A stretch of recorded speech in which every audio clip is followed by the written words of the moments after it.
Ande-ande lumut, cerita anak Nusantara dari Jawa Timur.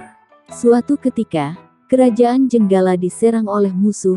Ketika perang semakin sengit, permaisuri raja yang bernama Putri Dewi Sekartaji melarikan diri dan bersembunyi ke sebuah desa yang jauh dari Jenggala. Untuk menjaga keselamatannya, ia menyamar menjadi gadis kampung. Dewi Sekartaji tinggal di tempat Nyai Intan. Nyai Intan adalah seorang wanita kaya yang mempunyai 3 putri, yaitu Klenting Abang, Klenting Ijo, dan Klenting Biru. Oleh Nyai Intan, Dewi Sekartaji diangkat anak dan diberi nama Klenting Kuning. Setelah keadaan di kerajaan Jenggala kembali tenang dan aman, sang pangeran mencari jejak istrinya. Ia pergi dan menyamar menjadi seorang pangeran yang sedang mencari jodoh. Panji Asmarabangun menyamar dengan nama Ande-ande Lumut, lalu membuat sayembara. Dalam waktu singkat, berita sayembara itu tersebar jauh hingga ke desa si Klenting Kuning. Klenting Abang, Ijo, dan Biru mendengar kabar sayembara itu. Mereka sangat senang dan ingin mengikuti sayembara itu. Kita harus berhias agar terlihat lebih cantik dan memikat hati sang pangeran. Kata Klenting Abang, benar sekali, kita akan memakai pakaian dan perhiasan yang paling bagus. Kata Klenting Ijo, hai Klenting Kuning, kamu tidak usah ikut sayembara ini, kamu tidak pantas mendapatkan pangeran, lebih baik kamu mencuci baju di sungai. Perintah Klenting Abang sinis. Ketika Klenting sedang mencuci di sungai, tiba-tiba seekor burung bangau datang menghampirinya. Anehnya, burung itu bisa berbicara dan kedua kakinya menggenggam sebuah cambuk. Wahai Tuan Putri, pergilah ke desa Dadapan mengikuti sayembara itu. Di sana Tuan Putri akan bertemu dengan Panji Asmarabangun. Bawalah cambuk ini, siapa tahu nanti dibutuhkan, ujar sang bangau sambil meletakkan cambuk itu di atas batu. Burung bangau itu lalu terbang ke angkasa dan menghilang.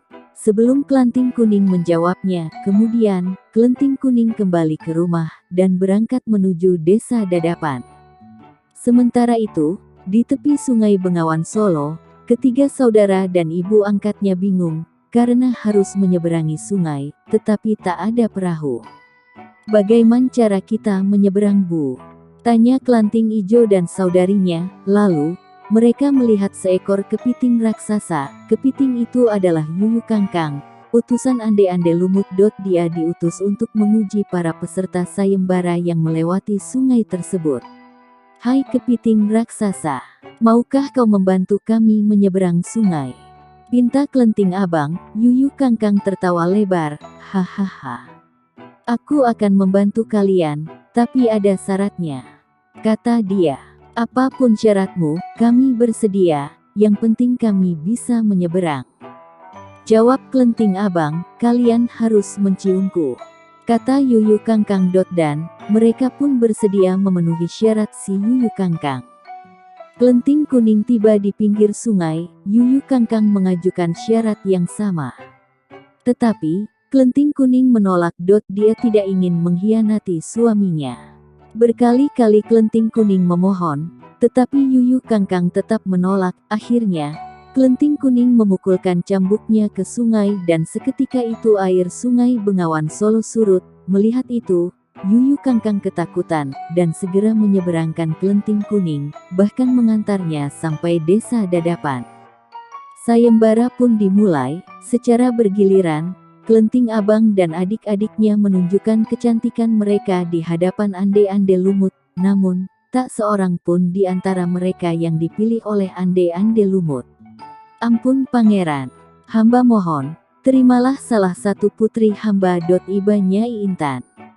Ande-ande Lumut menjawab, wahai Nyai Intan, ketahuilah, aku tidak bisa memilih seorang pun dari putrimu, karena mereka telah mencium si Yuyu Kangkang. Sambil menunjuk Klenting Kuning, pangeran melanjutkan, aku memilih gadis ini, karena dia lulus ujian, tidak mau mencium si Yuyu Kangkang.